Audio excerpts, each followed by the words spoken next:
Olá, bem-vindos a mais um dos nossos 31 dias de challenge aqui na DS Academy. Como sabem, estes videozinhos, estes cheirozinhos do nosso trabalho ao longo do ano são uma pequena amostra só daquilo que nós fazemos na DS Academy e este mês está totalmente dedicado ao português, mas vocês bem sabem que podem contar connosco a matemática, a história, a geografia, em inglês, o que seja necessário. Basta irem a dsacademy.pt e encontram todas as informações, e-books à venda, cursos online à venda, ou seja, opções não faltam para o vosso ano letivo a partir deste novo ano, deste 2023, correr pelo melhor. Hoje, neste nono dia, a começar assim já, acho que vai começar uma nova semana, trago-vos os recursos expressivos, os mais importantes, obviamente. Não vou-vos massacrar aqui. Pois em exame nacional e em testes há sempre uma pergunta que é justifique qual o recurso expressivo e justifique a sua importância. E muitas vezes o que é que nós, professores, acabamos por ver? Que os alunos tendem a complicar uma coisa que é tão fácil, que é exatamente justificar porque é que ele utilizou, que o autor utiliza aquele recurso expressivo.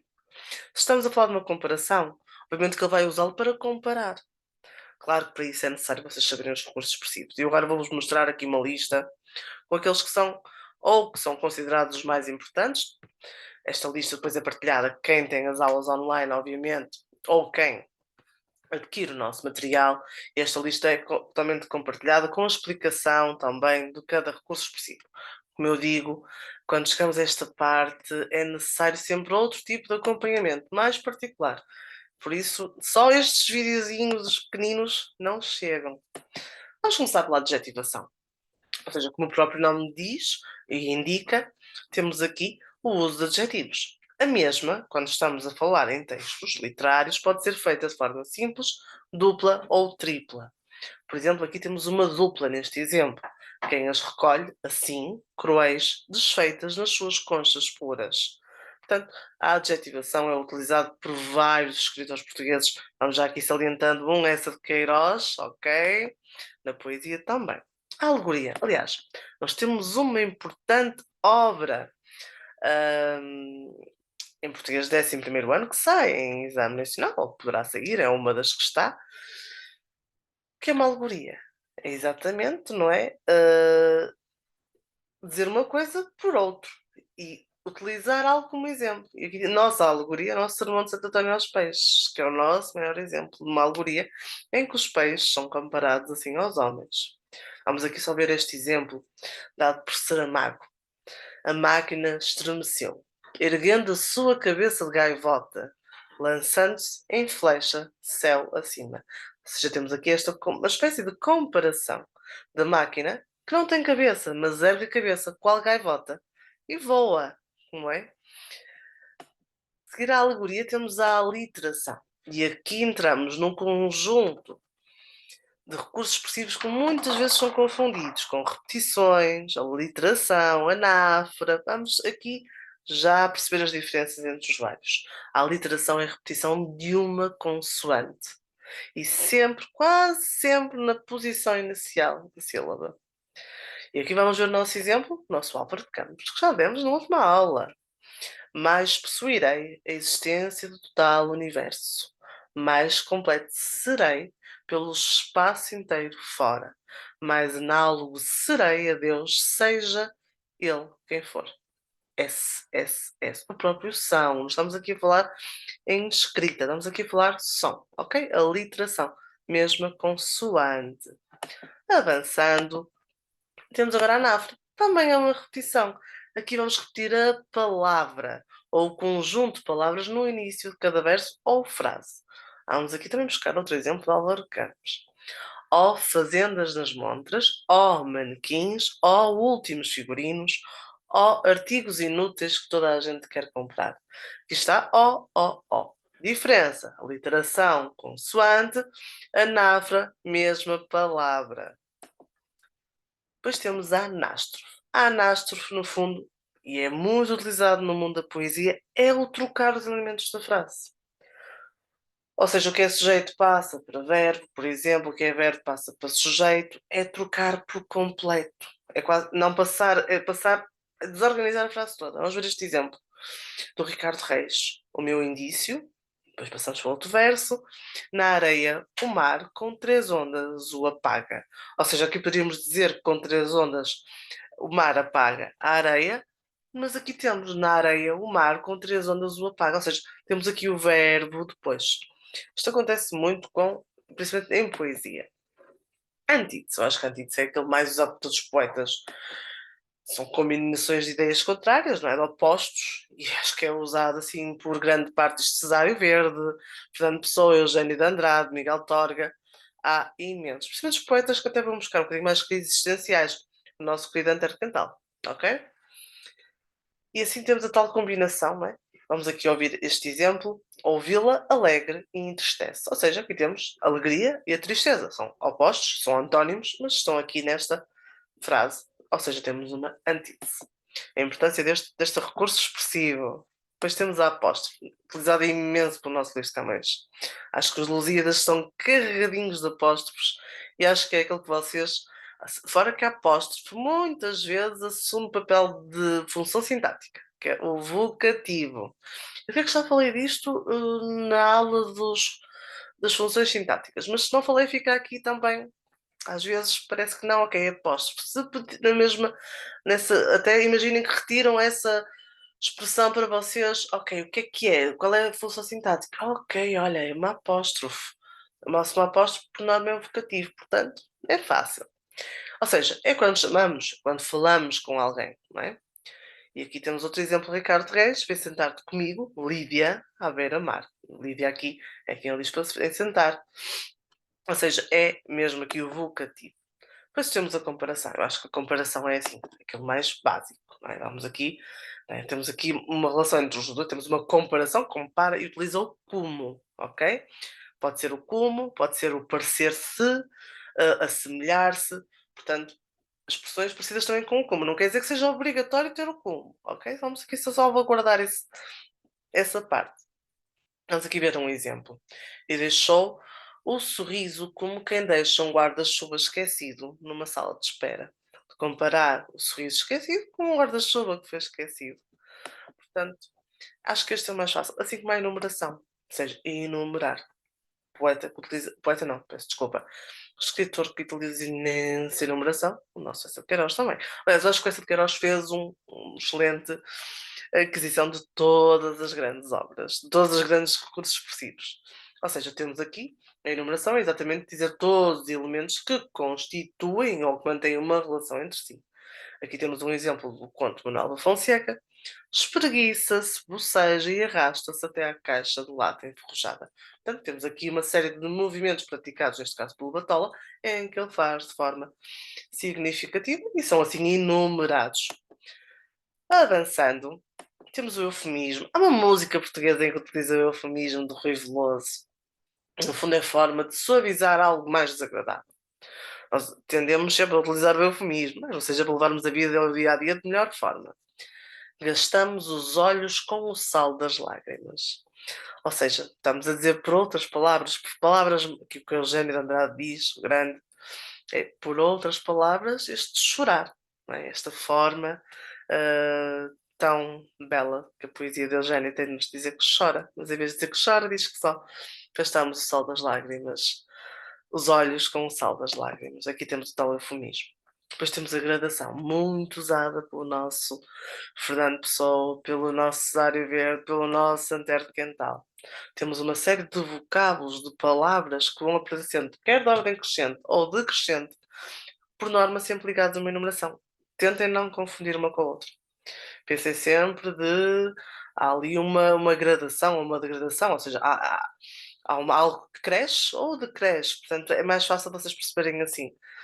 A raiva do Batola demora muito, cresce com o tempo, dura anos. Aqui temos em ordem decrescente. Desculpem, crescente. Já estava a fazer confusão. Isto acontece. Demora muito, não é? Cresce com o tempo. Dura anos. Ou seja, nós temos aqui, vai aumentando, ok? Depois temos a hipérbole. Bem, a hipérbole também, eu acho que é usada por todos os poetas, acho que não conheço uma única obra em que não use hipérbole, a metáfora e a comparação, sobre os mais sincera possível. É o exagero da realidade, mas muito usado pelos poetas que falam de amor. Na poesia trovadoresca, Luís de Camões, nas rimas, temos muito aquele se eu não te vejo, morro de amor, não é? Temos sempre estas questões, ou seja, é o tal exagero, não é? Da realidade.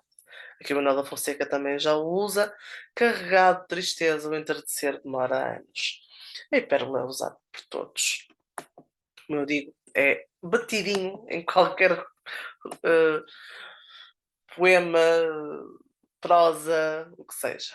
A interrogação retórica, no fundo, é uma questão que é feita da qual já se sabe mesmo, não é necessária uma resposta, ou a resposta está subentendida, não é? Faz parte do grande discurso de grandes pessoas, grandes políticos que fazem discursos em que a interrogação retórica ou discurso retórico é quase exigido.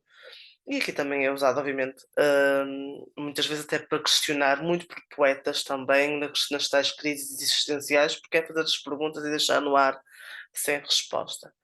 Aqui temos um exemplo: perdeu tanta coisa sem ser a bússola. Perdeu ou largou? Portanto, para deixar aquele ar de exclamação ou de uma afirmação, deixar um pequeno suspense no ar. Depois temos ironia. Também muito usado pelo nosso César de Queiroz, muito usado pelo nosso Gil Vicente na farsa de Inês Pereira, 10º ano, também é passível de ser em exame nacional. E aqui temos, no fundo, utilização de algumas palavras, expressões, frases que têm o sentido oposto. Claro que a ironia tem que ser muito bem emprego numa obra, ok?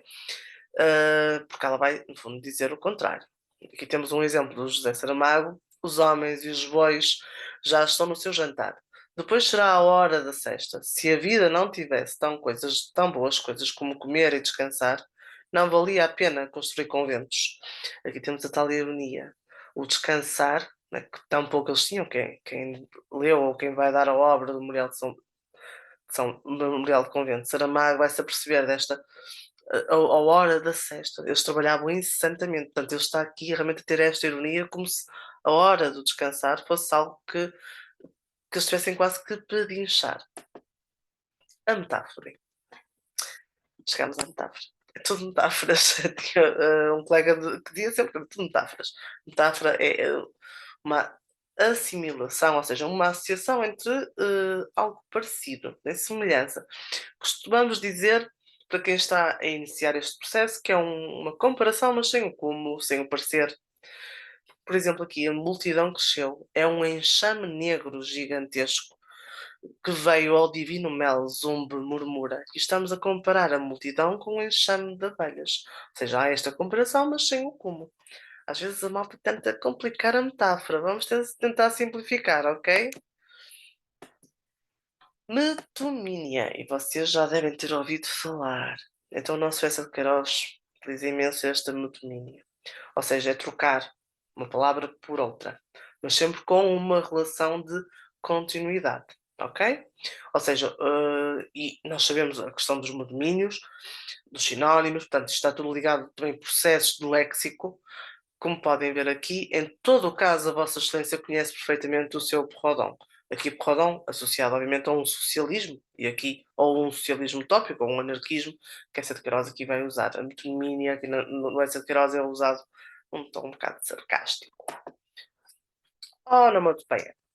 Bem, ela é usada pelo nosso Álvaro de Campos, né? Já falámos na última aula, mas também é usada imensamente pelo nosso Saramago. Ou seja, a reprodução de vários sons que que nos rodeiam de forma escrita. Teria havido uma sineta, trim, trim, trim, ou seja, imitar o som. Acho que a onomatopeia também é daqueles básicos. Mas temos a perífrase. Começamos a entrar naquelas em que já começamos, ei, o que é isto? Ou seja, utilizar o maior número de palavras possíveis para se referir a uma coisa mínima, pequena. Ou seja, é dizer por muitas palavras aquilo que só queremos dizer uma vez. Do Santo Sepulcro de Jesus Cristo. Está-se a referir a Jerusalém. Almeida Garrett. Depois a personificação. Personificação também familiar. Vocês estão bastante familiarizados com a mesma, já vem desde o vosso quinto ano.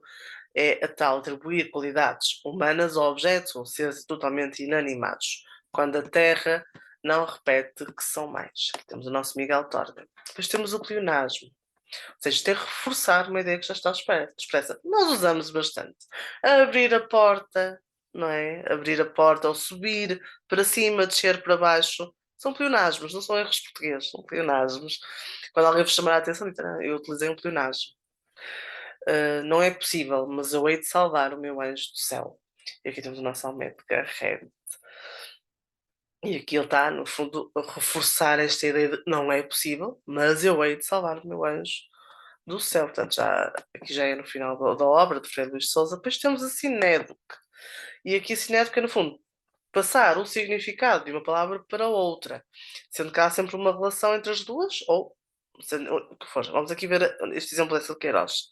Lisboa acordava lentamente. As saloias ainda andavam pelas portas. Varria-se devagar a testada das lojas. O ar macio morria à distância, um toque fino de missa. Lisboa aqui é o todo, enquanto os seus habitantes são parte. Portanto, temos aqui uma comparação de Lisboa e dos seus habitantes. E acaba um por se classificar ao outro, ou vice-versa. E depois passamos para a sinestesia. Bem, a sinestesia, importantíssima no nosso Alberto Queiro. Importantíssima nos poemas. Ou seja, é utilizar as percepções. O Cesário Verde também, já me esqueci do nosso Cesário Verde. As tais percepções, os diferentes sentidos, a audição, o tato, o olfato, e colocá-lo nos nossos poemas. Aqui temos um exemplo de Miguel Torga. É um sorvo a mais de cheiro. A terra e a rosmaninho, o tal cheiro. Tentar transferir para a escrita aquilo que eles faziam, aquilo que ouviam, que sentiam. E assim, terminamos os nossos recursos expressivos. Não creio que seja assim algo muito complicado. Vocês têm é que aprendê-los a usar não, a identificar. E quando perguntarem qual é o objetivo, é exatamente para que eles servem. Não compliquem, por favor, os recursos expressivos, ok? Amanhã cá estou para mais uma aula pequenina. Qualquer dúvida, não se esqueçam. Vão a dsacademy.pt e todas as dúvidas são retiradas. A DS Academy disponibilizou para ti alguns cursos onde podes aprofundar o teu conhecimento. Entra no nosso site www.dsacademy.pt, clica em loja e traz acesso a todos os cursos. É só escolheres o que mais se adequa às tuas necessidades e efetuares o pagamento. Começa já a estudar e garante a nota máxima em 2023.